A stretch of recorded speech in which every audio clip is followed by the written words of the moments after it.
then learn something that's going to positively influence and benefit their life. And it's like, and our society, because of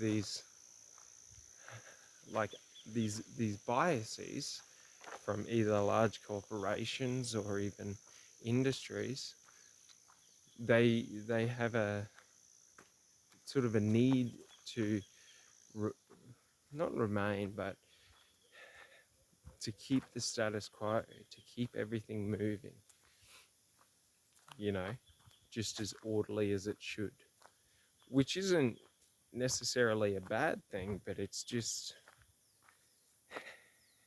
our society was corrupted many years ago, and we're going to see the results of that come to light now. Like, majority of people understand that the majority of politicians are just lying through their teeth. Like, it's not even something you can even contest these days. Like, they all lie through their teeth, and they all have biases because of who donates money to them and who controls them. Like, it's nothing to stress about, but like, fuck, you know, chuck your donors on a shirt so we at least know who's sponsoring you. Do it like the football. Like, you know, and like, it wouldn't surprise me if, you know, the ATO in Australia did an audit of politicians and found that they made some investment decisions, or even ASIC, they made some investment decisions um, in line with pharmaceuticals prior to 2019, and then they probably got a pretty penny around 2022. Like, there's no, the evidence is there that there was some form of bias or collusion towards promoting and selling pharmaceutical products. Like, if you took, like, and this is the funniest thing with when we look at these sort of instances, especially with politicians and the government, if you took the core fundamentals of what happened and you put it into an event in the private sector, that company, okay, and we'll assume that the politician is operating as a company, but that company would be seen as to be highly corrupt and like illegal. So, like, for example, if a company were to, let's say, promote and lie about one, a problem, and two, the solution to the problem. So if they lie and say that the problem is causing you, so for example, if Coca-Cola came out and said that Pepsi gives you AIDS, and you have to buy you know, Coca-Cola AIDS free to get rid of AIDS, and in the formula it gets rid of AIDS, but it's untested. So, like, if you were to put the motherfucking variables across, like, every day of the week, Coca-Cola would be done for misleading consumers, and then they would be done for false accusations, like, falsely stating things happening. Yet, if we take a look at COVID, with the media and the government, there has been zero accountability for any of the misleading or false statements that were made prior to the outbreaks and when the outbreaks first happened. And there's been no accountability for the performance of the, um, of the drugs. Like, yet they were telling us how vital it was that the whole population needed to have them, And then we find out through, future research or later research that actually the drug's effects were greatly over exaggerated and they didn't actually perform anywhere near the level that was first announced. Like, seriously, like, if we think about just the medical field, right, in the private sector, like, you would have your license and right to have a doctorate in pharmaceuticals if you lied about your product. So if you went to, like, you know, I'm not too sure on the acronyms for the Australian ones, but let's say you went, oh, it's the TGA in Australia, but let's say you went to the TGA and you said to the TGA, my vaccine has 80% efficiency or effectiveness, like its efficacy rate. And they said, great, great, great. We need to test it. And you say, you don't need to test it. Just run it. It does that. You know, like every day of the week, you would be done. Like, you would lose your license. Like, if they ran it and then test came out and it proved that you had misled and lied to them, like, you would have criminal charges against you in the way of defrauding the TGA, defrauding a government body. Like, and that's the thing, for some reason in politics, we don't have that. Like, in the private sector,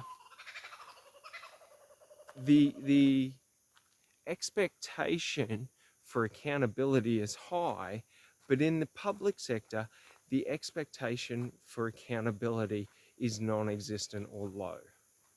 Like, when they talk about accountability, they talk about getting up and doing a press conference. Like, how fucking stupid is that, mate? Accountability is, if you do something stupid and you fuck people over, you make sure that you remedy that situation. Like, it's crazy because, my feelings for the government are very strong. And if I ever went to Parliament, I'd probably punch on. I'd talk with my fists, not my words.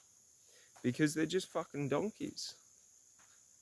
They're fucking donkeys who don't take accountability. They lie through their teeth. And they think just because it's the status quo that we should accept it. And then they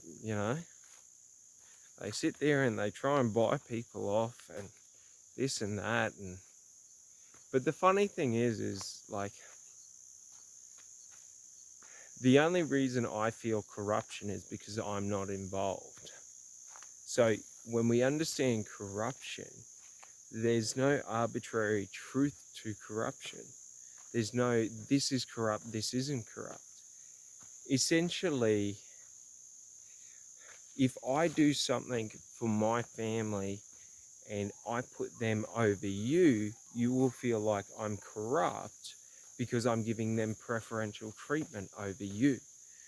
So, like, the way we got to think about corruption is relationships. So people can only maintain and hold a certain number of relationships. So when you get to a position of power, you really, more people want from you than you can actually give attention to. So, the corruption I feel when, politicians do something that is in, their personal best interests, because seriously, anyone with the ego that they know better for, the population than the population will be able to come to in consensus is just crazy. But check out these waterfalls. This is the 2 Mile Creek. Look out. And it's absolutely gorgeous here. And it's got this like really nice red tinge to the water, which comes from the leaves. And it's so funny because, like, if you can see in there, the water is just absolutely crystal clear. And that's what's so funny is from a distance, you would think like, oh, you know, that's probably dirty water. But yeah, it's just the leaves. It's so funny like that. Because they do like all different kinds of shades. Like they do like, you know, some of them go black and they make the water go like a really murky black. Or other ones will go like, you know, like a browny green and stuff like that. Oh, mate. But we'll go and we'll see if we can get some pretty good views. But it's just absolutely gorgeous out here. Especially being in the morning as well, because in the mornings I always find that it's a lot calmer. So check out that.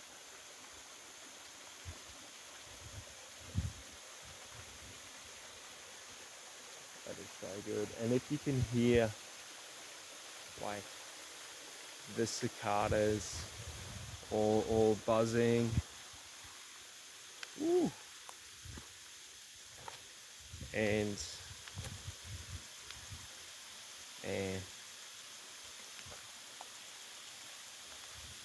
oh, yeah, it's just absolutely so gorgeous.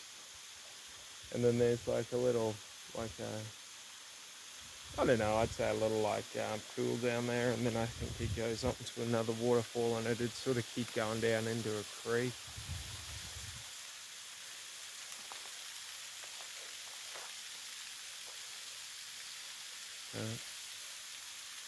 But like, look at that waterfall. It's so chill. But I don't think I don't think it goes any lower from here. But you just look out, and it's just so like immensely beautiful. But like, it's just so crazy because it's overcast here today, and it's like, you know, there was a fog out this morning, and it's that nice cool sort of damp weather that you get in like late autumn, early winter, which is really cool, because it's like the nicest time to come out is when it's like when it's really cool and when it's damp, because like it's just a lot easier on like your sinuses and stuff like that when it's the middle of summer and, you know, a 45-degree day, 80% humidity. It can get oppressive, and if there isn't a breeze, oh mate, you're pretty much knackered. But yeah, no, it's not too bad. Just one second. And then when I get back from this little trek, I'm gonna go out to check out some more waterfalls deeper in the national park, which will be pretty cool. But I love listening to like the kookaburras and all of that. They're always so funny. If you're in the one spot for a long period of time, like 6 months or something like that, a lot of the birds you can hand train. So like just by putting food out every day and then bringing them closer. My dad used to do that with the kookaburras and stuff like that, give them meat. Yeah. They're super cool. I'm not a big fan of birds, but like everyone I've ever known that's owned a bird, their bird's been a dick. You know what I mean? And it's like, I'm not afraid that it's going to hurt me. I'm afraid it's going to bite me and piss me off, and then I'm going to kick it into a wall. Like, and that's the thing, like, you just look at a bird and you just see it, and it just, I don't know. They've always been sketchy, like, but it also comes from my, like, being in Australia and magpies. I had this crow attack me the other day. Oh, well, not the other day, but the other week. And it was so funny because the crow didn't know how to swoop like a magpie, and it was trying to swoop like a magpie. But, you know, it kept going too high and then doing the swoop. So it was like, it was trying to swoop, but it was a bitch, and it didn't want to get close to me. And it's like, yeah, it's just so funny because, like, I think because, like, that's the only crow that's ever done that around me. But, like, I think it's learnt from the magpies. Like, around certain periods of the year, you just swoop humans that walk near your tree. Yeah. Which is so funny. Because, like, it's just so awkward because I'm always sitting there like I want to believe that they're chill, but I don't trust them.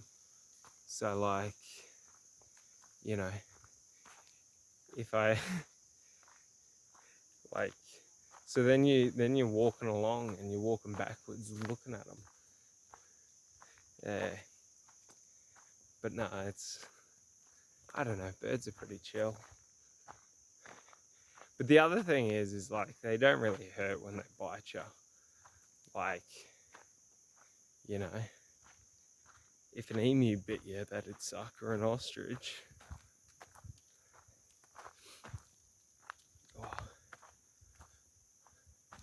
But yeah, man. And that's the best part, is like, just how quiet and like relaxed everything is in the morning. Everything's sort of rising and waking up and waiting for the temperature to rise. I always find, you know, in the mid-morning to mid-afternoon, the birds are always so active and they're always out and about and going around. And then, you know, in the late afternoon, they'll tend to be a bit more relaxed and sort of congregating. But in the mornings, it always feels like they're out sort of adventuring in their day, you know, getting their food or planning on what they're going. You never know that, eh? If like how a bird thinks in time, in terms of like time, like, do they think like us in the context of, you know, we segregate our day by sleep. So we consider a new day to be, you know, after a period of sleep. Because I don't think that they would sleep for a long period of time. You know what I mean? Because, like, while most animals sleep at night, you got a lot of nocturnal predators.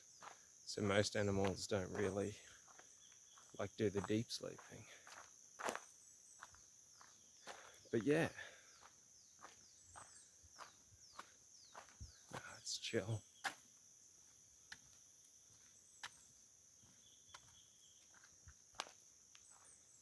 All right. Well, you have a good one.